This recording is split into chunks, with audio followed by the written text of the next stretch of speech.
Hello and welcome everyone, it's Jcrash here with you, and today I want to talk about the Criterion release of Terrance Malick's masterpiece, The Tree of Life. Okay, and I'm going to actually ascend through the light here and show you the box cover. It's a beautiful release from Criterion here, and folks, you got to go with the Blu-ray.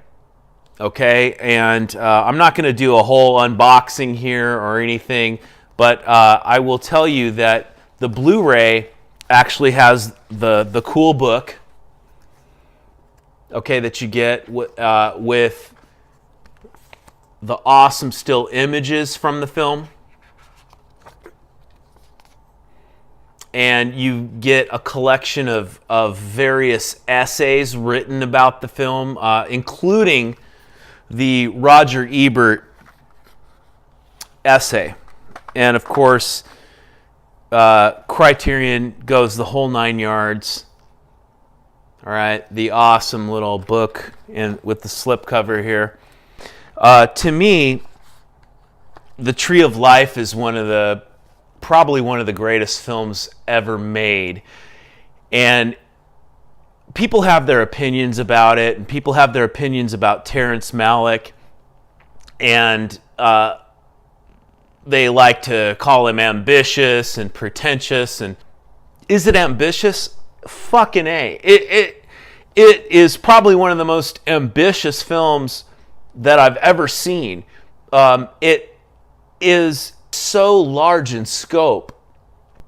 There is no question that this is one of the most beautiful pictures that I've ever seen. One of the most beautifully shot films. The techniques that are used by the cinematographer and director of photography, Emmanuel Lubezki,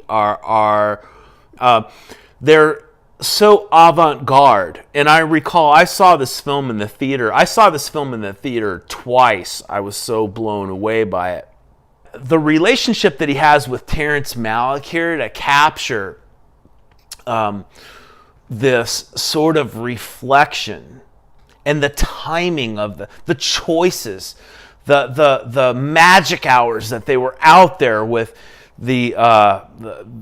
in nature to get these shots. And this isn't CGI, folks. I mean, there's some little weird dinosaur things that kind of come in that are CGI'd, okay? But this is natural lighting. This is on location. This is shots of just uncanny moments here. The way Lubezki moves his camera in this dreamlike state and contrasts it with these brilliant natural shots of landscapes, of nature in this fragmented version of thoughts and images. And for the first 40 minutes of this film, you are bombarded with stimuli. And I actually, in the extended version, I love the first 45 minutes of this film. And there's not much new footage, but there's enough that puts the first 45 minutes of this film, it's a sensory assault. There is very little, if any, dialogue happening for 30 to 40 minutes, yet we form an understanding of this memory. It's a film that is not only beautiful and brilliantly shot, it's a film that's brilliantly edited. The selection, the jump cuts, the choices, the images, the way they are coming in, and they're in fragments of a memory, but because of the cinematography and the way this is worked, there's a lot of wide lens capture. There's a lot of landscapey capture, but then we're honing in on different things, but yet seeing different things happening in the background. all contributing to this dreamlike state that's created here, this state of reflection and contemplation. And yes, it's an ambitious film. What I can't think of another film ever, maybe other than 2001: A Space Odyssey, that has attempted to take on the questions and to take on the scope of life. And yes, it's ambitious, but it doesn't claim to have all the answers. And I've heard, yes, the arguments that, okay, well, it's overtly religious, and it carries on with these religious overtones. And I'm not particularly bothered by that. Well, while I can understand that argument a little bit, I don't think it detracts from what the film is trying to do. And I'm not even sure that the film completely understands what it's trying to do. It's a very human film. It's trying to grasp a life in a nutshell, through our memories, through our present, through our musings, through our contemplations of even the birth of the universe, and it asks those questions with us. It experiences that with us. And to me, it doesn't claim to have a lot of the answers. Does it have a philosophy and maybe sort of a direction in its questions? Maybe, but we all have that as individuals and living our own experiences. And to me, it's an amazing picture here. The first, like I said, 45 minutes are a sensory assault. We don't get a lot of story background here. We just get presented with these images that may evoke these memories within ourselves, these feelings. We see our own childhood reflected in the childhood of the main character as he reflects. We see our own parents as archetypes.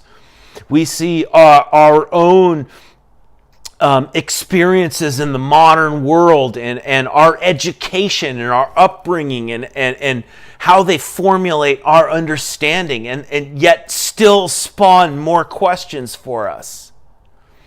And yes, this is an ambitious picture. This is a film that takes on so much, and it's just, on a technical level, brilliant. I liken this film to, while it's not for everyone, I would implore you to just take a little time, sit, watch this film, experience this film. It is a journey. It's a trip. It's like a drug. And even if you popped a little acid or some shrooms or even smoked a nice joint, watch this film on another level. It is comparable to a trip. You're elevated through the camera work, through the editing, through the imagery that the director is trying to accomplish, and so much in the beginning is the glass of the city.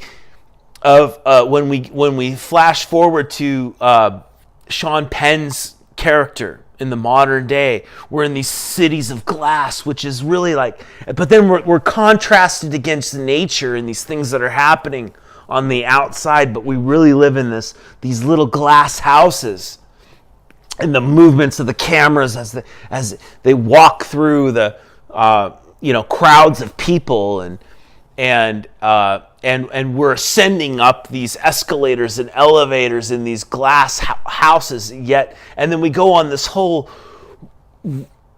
quest and experience through our childhoods, through our parents, through the creation of the universe, and in the end we're brought down, and that's the images at the end of the descending. And I mean, this is yes, it's ambitious, it's huge, it's mind-blowing to me. And yes, does it get a little slow? The Tree of Life, it gets a little slow.